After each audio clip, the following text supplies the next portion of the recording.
Saya Dina Indria Pratama. Saya Rizina Putri. Dan Agustin Mukti. Di sini kami mau membahas tentang perekonomian Indonesia. So stay tune apa yang kami bahas di sini. Apa sih perekonomian Indonesia itu? Perekonomian Indonesia dapat diartikan sebagai suatu sistem yang mengatur dan mengkoordinasikan kegiatan ekonomi di suatu negara. Sistem ini terdiri dari berbagai komponen seperti produsen, konsumen, lembaga perbankan dan keuangan, serta pemerintahan yang bekerja sama untuk mencapai tujuan ekonomi yang efektif dan efisien. Dan apa saja sih permasalahan yang mendasar di perekonomian Indonesia ini? Permasalahan yang mendasar dalam perekonomian Indonesia harus mampu dipecahkan secara baik oleh khususnya pemerintah Indonesia agar kesejahteraan dan kemakmuran masyarakat dapat tercapai. Adapun permasalahan tersebut adalah yang pertama itu seperti masalah pertumbuhan ekonomi, yang kedua masalah pengangguran, yang ketiga masalah neraca perdagangan dan neraca pembayaran, yang terakhir itu masalah suku bunga.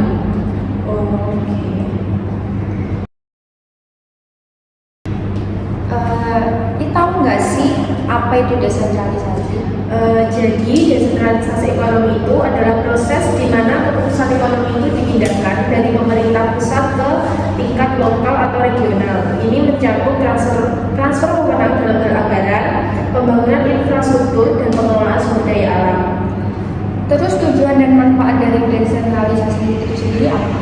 Untuk tujuannya yaitu mendekatkan pemerintah kepada masyarakat sehingga pada akhirnya itu dapat memahami kebutuhan masyarakat dalam melaksanakan pembangunan untuk mencapai kesejahteraan. Dan untuk manfaat dari desentralisasi ekonomi ini yaitu dapat memberikan sejumlah manfaat termasuk peningkatan efisiensi dan responsivitas, pemberdayaan masyarakat lokal, dan pengurangan ketidaksetaraan regional.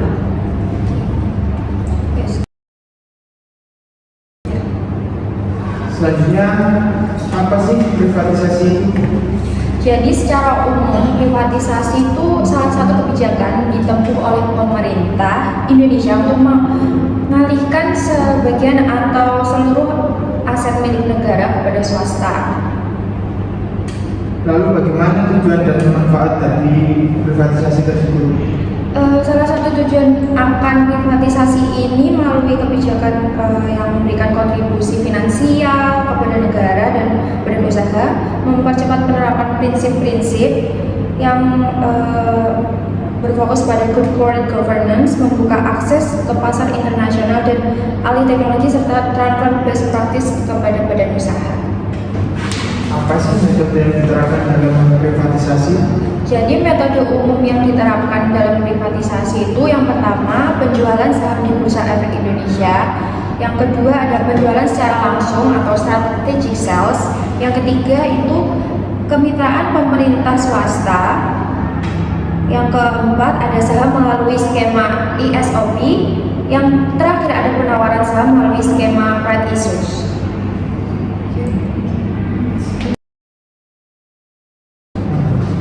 Globalisasi ekonomi itu. Jadi globalisasi ekonomi adalah suatu proses atau keadaan ekonomi yang bersifat global mengalami perubahan kegiatan perekonomian yang lebih terbuka baik antar daerah maupun antar negara. Selanjutnya itu bagaimana dampak dari globalisasi tersebut? Dampak globalisasi ada positif dan negatifnya.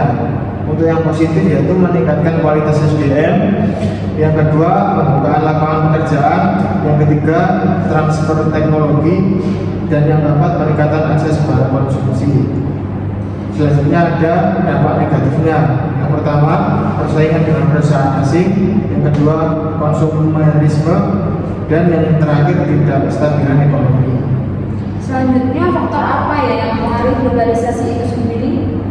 Faktor yang mempengaruhi globalisasi yaitu ada faktor geografis, yang kedua faktor demografi, dan yang ketiga faktor sosial budaya dan politik.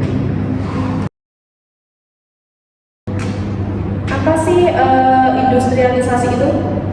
Industrialisasi itu merupakan tahap penting dalam usaha negara-negara berkembang, meningkatkan kemakmurannya, termasuk juga mengatasi masalah-masalah pengangguran serta meningkatkan produktivitas kerja sebagai salah satu penyebab rendahnya pendapatan. Jadi tujuan industrialisasi adalah untuk memajukan aktivitas perekonomian domestik, untuk meningkatkan pendapatan nasional dan meningkatkan pertumbuhan ekonomi negara. Salah satu tujuan industrialisasi adalah mengurangi ketergantungan pada sektor pertanian dengan mengembangkan industri manufaktur dan teknologi. Tujuan lainnya adalah meningkatkan produktivitas dan efisiensi menghasilkan produk barang dan jasa.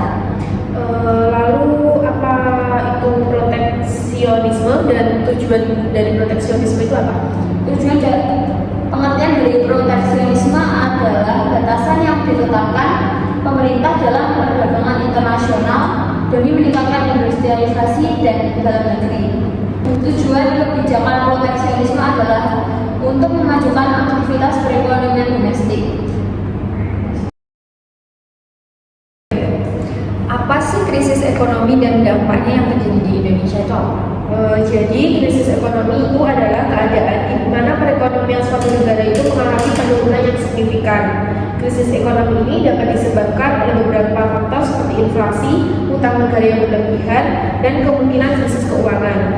Dan dampak dari krisis ini yaitu turunnya nilai IHSG di Bursa Efek Indonesia, ketidakstabilan sektor keuangan, dan kenaikan harga kebutuhan pokok. Terus apa sih krisis moneter dan apa dampaknya di Indonesia? Kalau krisis moneter itu kondisi terpuruknya perekonomian suatu negara yang dapat memberikan dampak pada beberapa aspek. Nah, krisis ini disebabkan berbagai faktor seperti penurunan nilai mata uang negara yang berlebihan dan ketidakmampuan pembayaran uang serta perantara keuangan. Dan dampak dari krisis moneter ini yaitu penurunan nilai tukar rupiah, utang negara yang meningkat, dan kepanikan perbankan. Apa sih reformasi ekonomi dan tujuannya untuk apa? Jadi reformasi ekonomi yaitu perubahan dari bentuk perbaikan ekonomi dalam suatu masyarakat atau negara. Dan tujuan dari reformasi ini yaitu peningkatan efisiensi, peningkatan daya asing, dan pengentasan kemiskinan. Apa sih UMKM itu? Jadi UMKM itu adalah usaha produktif yang dimiliki perorangan ataupun badan usaha yang telah memenuhi kriteria sebagai usaha mikro kecil atau menengah. Lalu seberapa penting UMKM dalam Indonesia? UMKM berperan sangat penting khususnya dari perspektif kesempatan kerja dari sumber pendapatan bagi kelompok miskin, distribusi pendapatan, dan pengurangan kemiskinan. Untuk tantangan UMKM sendiri itu apa pada saat ini? Tantangan yang dihadapi UMKM saat ini itu yang pertama modal, yang kedua adalah kualitas sumber daya manusia, yang ketiga ada manajemen yang masih kurang efektif dan efisien, yang terakhir tidak ada standar produk. Oke, terima kasih. Apa sih kebijakan fiskal itu? Kebijakan fiskal adalah salah satu kebijakan ekonomi yang dicanangkan suatu negara untuk mengelola serta mengarahkan perekonomian ke kondisi yang lebih kondusif. Apa tujuan dari kebijakan fiskal itu sendiri? Untuk tujuan dari kebijakan fiskal yaitu mencegah pengangguran, stabilitas harga, meningkatkan kesempatan kerja, meningkatkan stabilitas ekonomi. Macam-macam kebijakan fiskal itu apa sih? Yang pertama yaitu pembiayaan fungsional, dan yang kedua pengelolaan anggaran, yang ketiga stabilisasi anggaran otomatis. Tahu nggak sih ketimpangan itu apa? Ketimpangan atau kesenjangan itu adalah kondisi di mana terdapat perbedaan atau ketidakseimbangan yang signifikan antara dua atau lebih hal, seperti pendapatan, kekayaan, akses terhadap layanan, kesempatan dalam masyarakat atau sistem. Salah satu alasan utama penyebab kesenjangan adalah faktor ketidakmerataan distribusi yang mengakibatkan beberapa pihak masyarakat yang diuntungkan sementara pihak yang lain merugikan. Lalu bentuk-bentuk dari ketimpangan itu apa aja? Ada yang pertama itu ketimpangan ekonomi, yang kedua ketimpangan sosial dan budaya. Oke. Terus apa sih kemiskinan Kemiskinan adalah suatu serba kekurangan yang disebabkan oleh terbatasnya modal yang dimiliki, rendahnya pengetahuan dan keterampilan, rendahnya produktivitas, rendahnya pendapatan, lemahnya nilai tukar hasil produksi orang, miskin dan terbatasnya kesempatan berperan serta dalam pembangunan. Lalu apa penyebab dari kemiskinan itu? Penyebab dari kemiskinan itu yang pertama adalah pengangguran dan kurangnya peluang kerja, yang kedua pendidikannya yang rendah, dan yang ketiga ketidaksetaraan ekonomi, dan yang terakhir itu korupsi dan pemerintahan yang buruk. Apa sih SDA itu? Jadi sumber daya alam itu adalah sesuatu yang berguna dan mempunyai nilai di dalam kondisi di mana kita menemukannya. Lalu apa sih pembangunan ekonomi? Kalau pembangunan ekonomi itu suatu proses kenaikan pendapatan total dan pendapatan per kapita dengan memperhitungkan adanya pertambahan penduduk dan disertai dengan perubahan fundamental dalam struktur ekonomi suatu negara dan pemerataan pendapatan bagi penduduk suatu negara. Sedangkan kutukan ekonomi itu apa?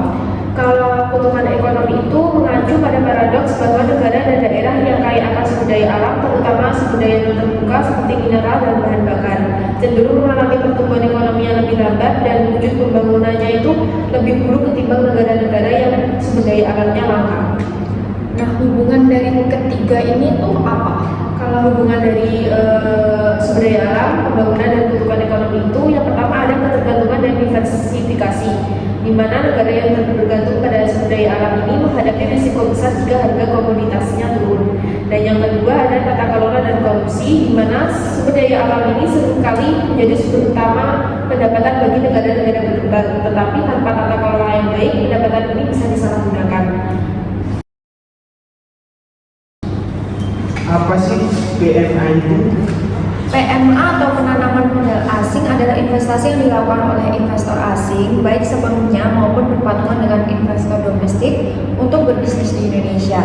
PMA memerlukan pemeriksaan aktivitas bisnis di daftar positif investasi dan wajib menyampaikan laporan aktivitas investasinya serta laporan pajak bulanannya. Lalu kelebihan dan tantangan dari PMA itu apa? Kelebihan PMA sendiri itu termasuk akses ke pasar dan potensi pertumbuhan yang besar, sementara tantangannya meliputi kebutuhan untuk memenuhi regulasi setempat dan potensi hambatan dalam repatriasi keuntungan.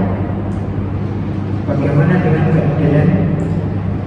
Sedangkan PMDN atau penanaman modal dalam negeri ini adalah investasi yang dilakukan oleh warga negara Indonesia sendiri atau badan usaha lokal untuk menjalankan bisnis di Indonesia.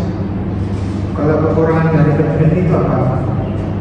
Kekurangannya dari PMDN ini seperti pajak terpisah untuk dividen dan proses pendirian yang memerlukan waktu dan dana yang lebih banyak.